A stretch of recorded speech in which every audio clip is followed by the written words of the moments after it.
चाह रहे थे कि ये हिंदू है या मुसलमान,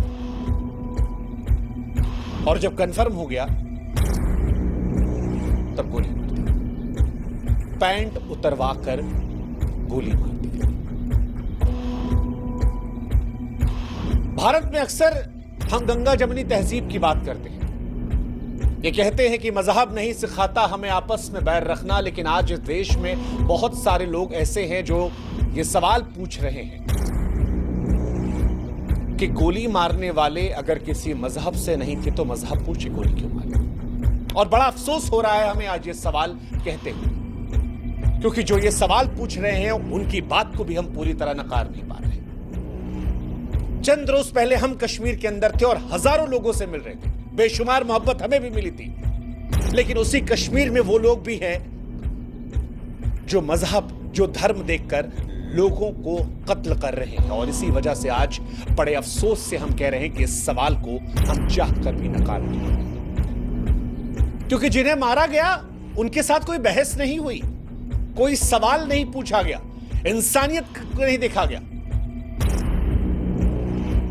और इसीलिए हम बड़े अफसोस से कह रहे हैं कि यह हत्या नहीं, ऐलान था। ऐलान था कश्मीर में हिंदू होने का, कि अगर आप हिंदू हैं तो कश्मीर में यह जुर्म है। ना जाति पूछी गई, ना भाषा पूछी गई, ना राज्य पूछा गया, सिर्फ एक सवाल, तू हिंदू है? मौत के घाट उतार दिया। इसे आप टारगेटेड किलिंग से आगे बढ़ाकर सुनियोजित नरसंहार की संज्ञा दे सकते हैं।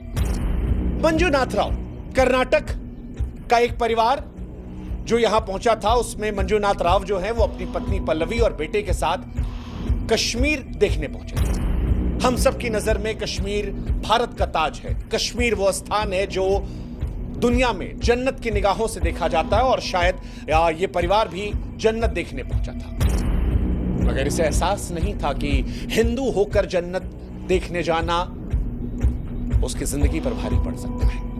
आतंकवादी पहुंचे, उससे नाम पूछा, पता लगा हिंदू है, अगले पल उसकी छाती पर गोलियां मार दी। उसकी पत्नी और बेटे की आंखों के सामने उसे गोलियां मार दी गई। पत्नी चीखती रही, चिल्लाती रही, ये कहती रही कि तुमने मेरे पति को मार डाला है, मुझे भी मार डाला। इसके बाद जवाब आता है कि नहीं, तुझे जिंदा रहना है, जा मोदी को बता दे। शब्द नहीं मेरे पास, शब्द नहीं है, आत्मा चीत्कार कर रही है।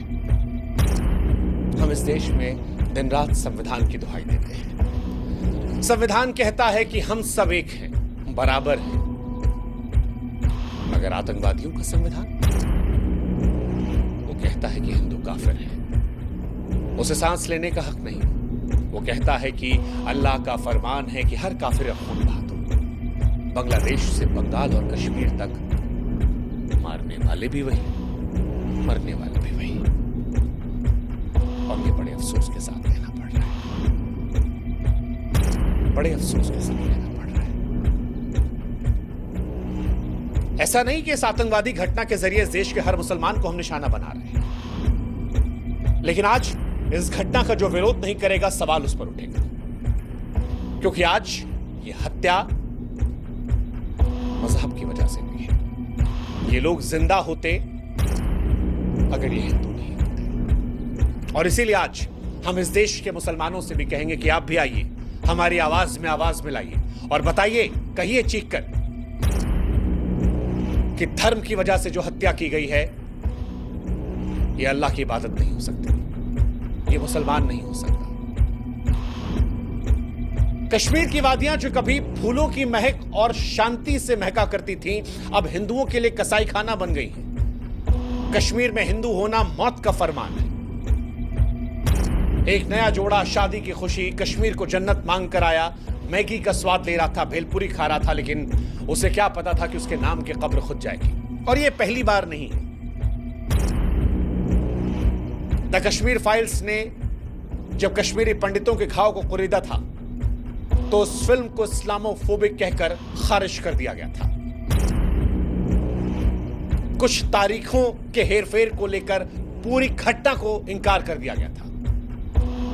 लेकिन कश्मीर में आतंक का मजहबी खून इतिहास जानना जरूरी है और आज वो इतिहास आपको बताएंगे। 1989 में टप्पू की हत्या, 1990 में रालेफ गालेफ और चालिफ का नारा, 2025 की ताजा लाशों की तस्वीरें। ऐसा लगता है कश्मीर में हिंदुओं के खून को बहाना रिवाज बन गया है। लश्कर से लेकर टीआरएफ, हिजबुल, सब ने सिर्फ और सिर्फ एक मजहब का खून पिया है और वो है 1989 से ही कश्मीर हिंदुओं के लिए कब्रिस्तान बन गया है। जेकेएलएफ के बिट्टा कराटे ने 20 से 40 पंडितों को काटने पर गर्व किया।